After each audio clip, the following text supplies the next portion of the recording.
Salve Maria Imaculada, meus irmãos! O nosso casal da série de Mãos Dadas para o Céu de hoje é o casal de beatos Luigi e Maria Beltrame Quattrochi, o primeiro casal a ser beatificado pela Igreja como esposos. Maria Corsini nasceu em Florência, na Itália, em 1881, e Luigi Beltrame nasceu em Catânia, também na Itália, em 1880. E ambos foram criados no seio de uma família católica. Desde pequenos, praticavam ativamente a fé e participavam dos sacramentos. E por isso decidiram criar seus filhos nos princípios e valores da fé católica. Maria era professora e escritora, amante da literatura, comprometida em várias associações, como a Ação Católica, a mesma instituição que Santa Giana participava. E ela era também envolvida com os escoteiros. Além de ser professora e escritora, Maria tinha um grande amor pelas artes, então também era apaixonada pela música. Luigi, por outro lado, foi um brilhante advogado e chegou a se tornar o vice-advogado-geral do Estado italiano, sempre envolvido com pautas católicas no âmbito político. Os dois se conheceram em Roma. Ela ainda era adolescente e ele já era licenciado. Eles se casaram na Basílica de Santa Maria Maior, em 1905. E desse amor, geraram 4 filhos. O casal Beltrame Quattrochi ficou conhecido por sua participação ativa em diversas organizações católicas. Entre elas, eles participaram do movimento de renascimento cristão, sempre envolvidos no meio da família. Inclusive, Maria publicou vários livros com esse tema, e um deles se chamava Radiografia do Matrimônio. Era um casal muito entregue aos pobres, aos doentes e a todos os necessitados.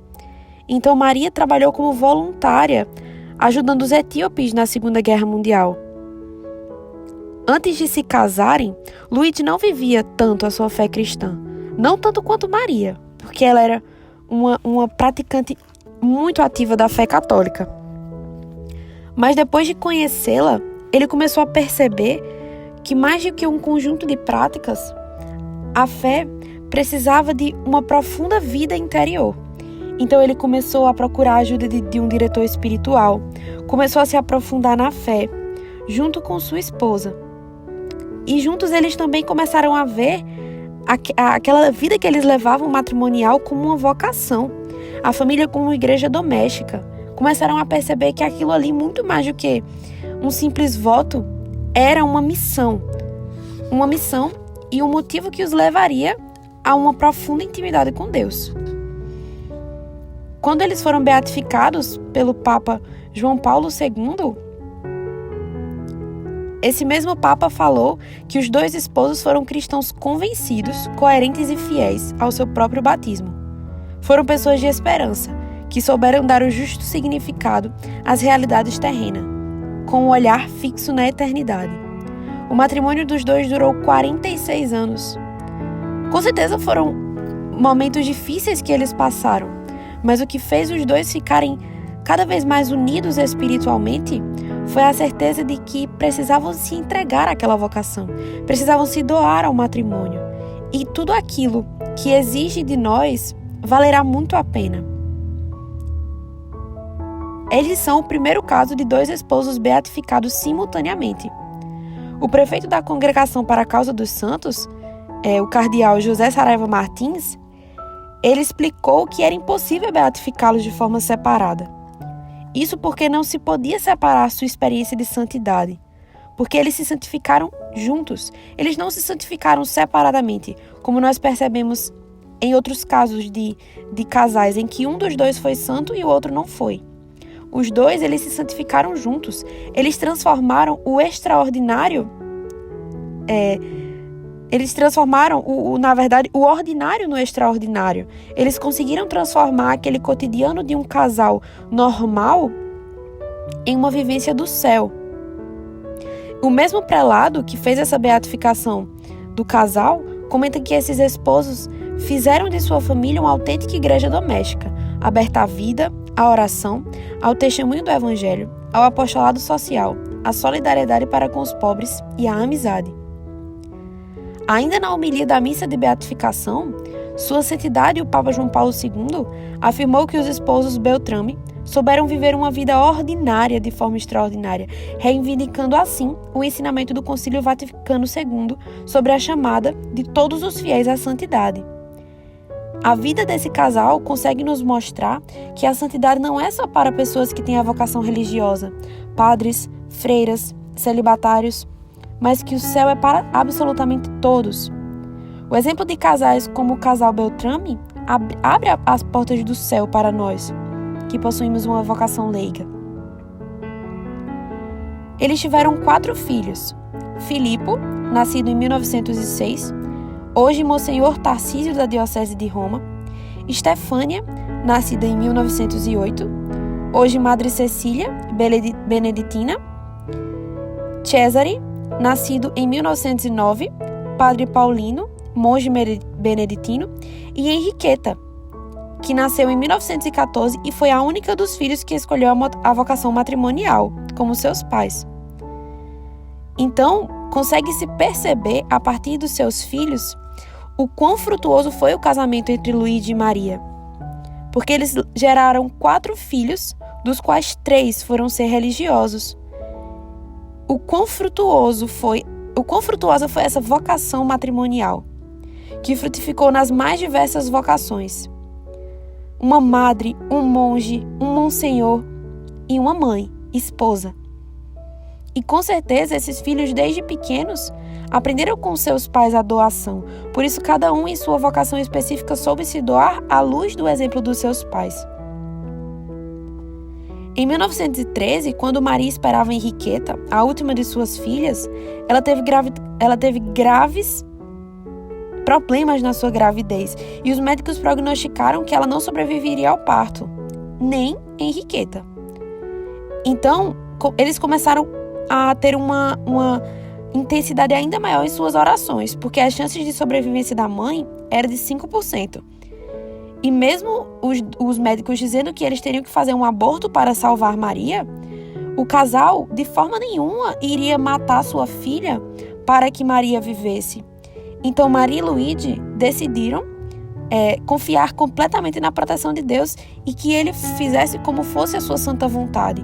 Eles não seriam os juízes de condenação daquela vida, daquela pequena Henriqueta que nascia no ventre de Maria. E, milagrosamente, depois de uma delicada operação, quando Maria estava grávida de 8 meses, elas duas ficaram curadas, passaram pelo processo do parto e deu tudo certo. E Henriqueta nasceu com essa vocação matrimonial à luz dos seus pais.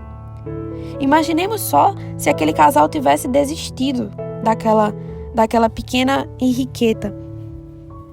Não teriam uma vocação que lhe seguisse, uma vocação matrimonial.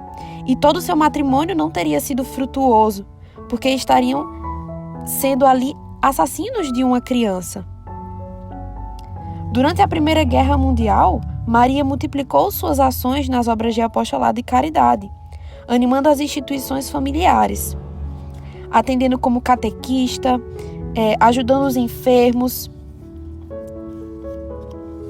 Em 1909, Maria ficou novamente gravemente doente e achou realmente que fosse morrer, mas toda a família entrou em muitas orações e em 1920 estava totalmente recuperada. Depois disso, Maria entrou no Conselho Central da Ação Católica e no mesmo ano foi nomeada membro do Secretariado de Estudo. E ela passou a escrever ainda mais, uma coisa que ela amava bastante. Em 1922, 3 dos seus filhos expressaram, num breve período de tempo, esse desejo de se consagrarem completamente a Deus. E o mais bonito dessa história é que em 1930, as bodas de prata do casal Luigi e Maria coincidiram com a ordenação sacerdotal do seu filho Filipo, e em sua primeira missa abençoou a aliança dos seus pais. Muitas pessoas que não tivessem uma relação íntima com Deus poderiam até achar que Deus estava os castigando por pedirem logo 3 filhos em um período tão curto de tempo. Mas aquele casal que estava enraizado no amor de Deus, que queria mais do que tudo a vontade de Deus para eles, entregaram seus filhos como uma oferta de amor. É assim que um casal verdadeiramente amante de nosso Senhor Jesus Cristo precisa agir. Não ser egoísta, e se os seus filhos forem pedidos por Jesus para entregarem suas vidas, um casal que está realmente alicerçado sob a rocha vai saber entregá-los. O padre Tarcísio Beltrame, o filho mais velho dos esposos Luigi e Maria, expressa sobre os seus pais o seguinte trecho: nossa vida familiar não teve nada de extraordinário. Foi um fato ordinário, com suas debilidades. No entanto, sempre seguimos importantes ensinamentos de que as almas de boa vontade podem se dispor a imitar e a realizar também hoje em dia. Fomos uma família aberta aos amigos e a todos os que queriam respirar o clima da nossa casa. O quarto de hóspedes estava sempre pronto. Nos anos de guerra, muitas vezes arriscando muito, acolhemos e ajudamos a todos que nos pediam. E outro trecho muito bonito é que disse o seu outro filho, o padre Cesare. Mesmo nunca tendo imaginado que eles seriam proclamados santos pela igreja, posso afirmar sinceramente que sempre percebi a extraordinária espiritualidade dos meus pais. Em casa, sempre se respirou um clima sobrenatural, sereno, alegre, não beato.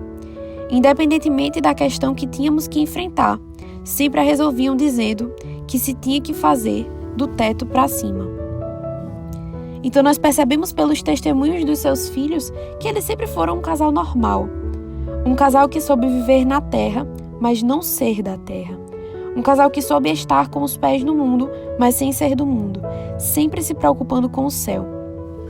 Mesmo naquele cotidiano aparentemente normal, o casal Luigi e Maria souberam entregar cada dificuldade ao bom Deus, souberam entregar todas as suas preocupações, souberam dar tudo àquele Deus que também havia dado tudo a eles.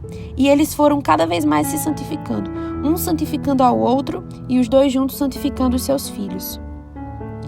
Luigi, depois de 2 crises cardíacas, em 1941 e 1944, sucumbiu à terceira, falecendo em 1951. Maria, sua fiel esposa, afrontou esta dor com grande fé.